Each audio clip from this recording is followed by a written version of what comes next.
Damhin ang pagpapala ng Panginoon. Umawit ng mga papuri at pasasalamat. Ito ang unang salmo sa 702 DZS, Radio TV, Agapay ng Sambayanan. Kumusta ka kaagapay? Simulan natin ang araw na mayroong pusong puno ng kagalakan at pasasalamat. Magandang araw, ako po si Pastor Ronald Llobrera. Ang ating tatalakayin kaagapay ay ang 5 katotohanan tungkol sa Trinity o tatlong persona. Napag-aralan natin na may tatlong persona na dapat tawaging Diyos dahil pare-parehong taglay nila ang kalikasang Diyos.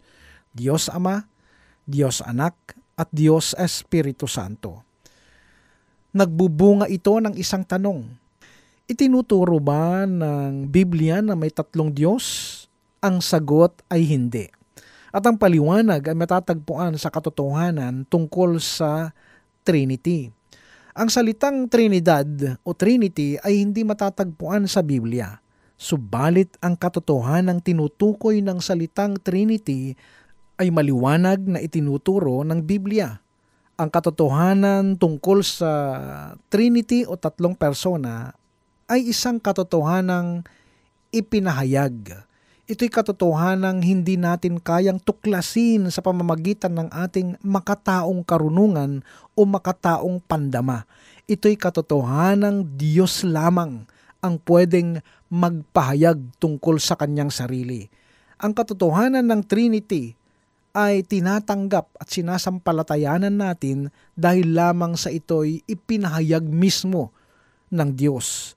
Dapat nating malaman ang 5 katotohanan tungkol sa Trinity o tatlong persona.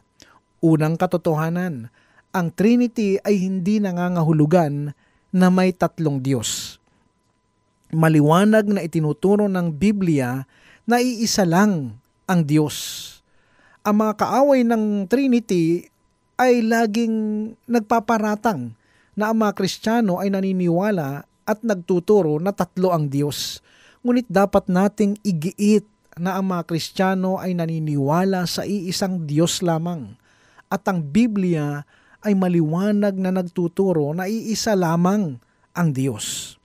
Ang sabi sa Deuteronomio, Kabanatang 6, Talatang 4, "Pakinggan mo, O Israel, si Yahweh na ating Diyos ang tanging Yahweh."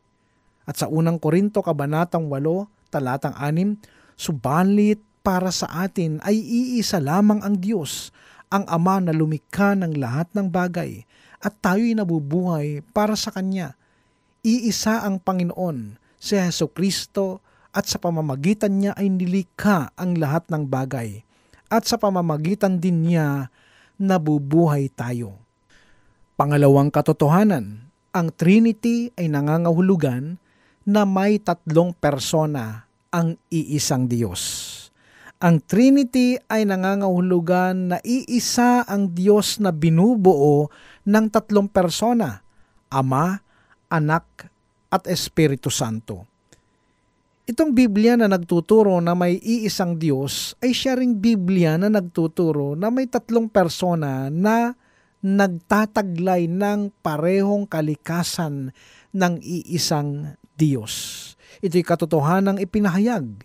Hindi natin kailanman malalaman ang tungkol sa tatlong persona maliban na ito'y ipinahayag mismo ng Diyos sa Biblia. Napatunayan na natin ang pagkadiyos ng Diyos Ama, ang pagkadiyos ng Anak na si Kristo Jesus, at ang pagkadiyos ng Espiritu Santo. Sa araling ito ay patutunayan natin ang pagkakaisa ng Ama, Anak, at Espiritu Santo. Ang pagkakaisa ng Ama at ng Anak. Itinuturo ni Kristo na siya at ang Ama ay may sariling persona, subalit sila ay hindi magkahiwalay kundi iisa. Si Kristo at ang Ama ay may sarili at bukod na persona. 1 Kabanatang 5, mga talatang 31 at 32. "Kung ako lamang ang nagpapatotoo tungkol sa aking sarili, ang patotoo ko ay walang katotohanan. Ngunit may ibang nagpapatotoo tungkol sa akin, at totoo ang kanyang sinasabi. 1 Kabanatang 8, talatang 17 at 18. Nasusulat sa inyong kautusan na dapat tanggapin ang patotoo ng dalawang saksi. Nagpatotoo ako tungkol sa aking sarili at nagpapatotoo rin ang Ama na nagsugo sa akin. Si Kristo at ang Ama ay may iisang kalikasan. Ang mga kaaway ay pinagtatawanan ng katotohanan ng Trinidad o Trinity sa pamamagitan ng ganitong tanong. Ano ang mas simple kaysa isang tanong ng matematika? Tanong nila. Isa dagdag sa isa at dagdag sa isa ay ilan? Siyempre, ang sagot ay 3. 1 plus 1 plus 1 equals 3. Pero ang Trinidad ay hindi tungkol sa matematika ng tao. Tingnan natin ang matematika ni Kristo. Sa 1 Kabanatang 10, talatang 30, sabi ni Kristo, ako at ang Ama ay iisa. Ayon sa mga kalaban, ang ibig sabihin ni Kristo ay ganito. Ako at ang aking Ama ay iisa sa layunin at gawain. Subalit hindi ganyan ang ibig sabihin ni Kristo. Ayon sa 1 Kabanatang 10, sa mga talatang 31 hanggang 33. Ganito ang nakasaad sa mga talatang ito. Muling dumampot ng bato ang mga Hudyo upang batuhin si Jesus, kaya't sinabi niya sa kanila, marami akong ipinakita sa inyo na mabubuting gawa mula sa Ama. Alin sa mga ito ang dahilan at ako'y inyong babatuhin? Sumagot ang mga Hudyo, hindi dahil sa mabubuting gawa kaya ka namin babatuhin, kundi dahil sa paglapastangan mo sa Diyos, sapagkat ipinapantay mo ang iyong sarili sa Diyos gayong tao ka lamang. Kaagapay sa katunayan, ang mga nakarinig kay Kristo ay naunawaan nila ng maliwanag na inaangkin ni Kristo ang pagkakapantay sa Diyos, kung kaya't tinangka nilang batuhin si Kristo dahil sa salang pamumusong. Inangkin ni Kristo ang pagkakaisa at pagkakatulad sa Ama.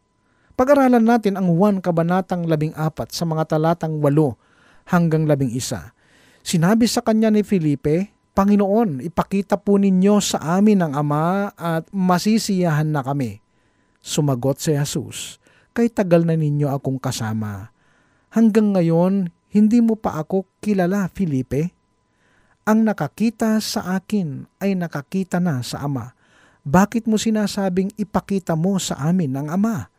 Hindi ka ba naniniwalang ako'y nasa Ama at ang Ama ay nasa akin? Hindi sa akin galing ang sinasabi ko sa inyo, ngunit ang Ama na nananatili sa akin ang siyang gumaganap ng kanyang gawain. Maniwala kayo sa akin, ako'y nasa Ama at ang Ama ay nasa akin. Kung ayaw ninyong maniwala sa sinasabi ko, maniwala kayo dahil sa mga ginagawa ko. Ang pagkakaisa ng Diyos at ng Espiritu Santo. Ang Espiritu Santo ay may sariling persona tulad sa Ama at Anak. Pwedeng suguin ng Ama ang Espiritu Santo sa pangalan ni Kristo. 1 Kabanatang 15, talatang 26. Ngunit pagdating ng patnubay na susuguin ko mula sa Ama, ang Espiritu ng katotohanan na nagmumula sa Ama, siya ay magpapatotoo tungkol sa akin. At kaagapay pwedeng suguin ni Kristo ang Espiritu Santo mula sa Ama. Ito ay lalong ipaliliwanag sa mga susunod na ating pag-aaral. Sa Diyos ang papuri.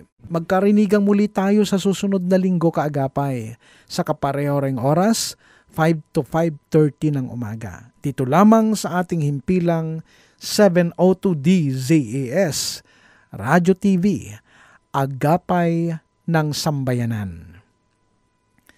Tandaan, si Kristo lamang ang tanging daan, kaya't buhay mo'y kay Kristo lamang ilaan. Magandang araw, ako po si Pastor Ronald Llobrera. Pagpalain ka ng Panginoong Hesus. Pagpalain siya sa kanyang mga gawa. Nagpapagal, gumabi man umaraw. Tangan ang hiling, buhay na maginhawa. Galak sa puso, naway mag-umapaw. Suklian man din ng salamat at pag-ibig, upang pagsusumigasig, lalong lumawig. Pagudmang katawan, walang aayawan. Laanan pa ng ibayong kalakasan. Siya nahirati sa pagpupunyagi, gawaran nawa ng 1,100 ngiti. Pagpalain nawa, gawa ng mga kamay, tanging hangad ay maalwang buhay. Nag-aabang ang bagong araw, sa katapatan mong kailan may di bumibitaw.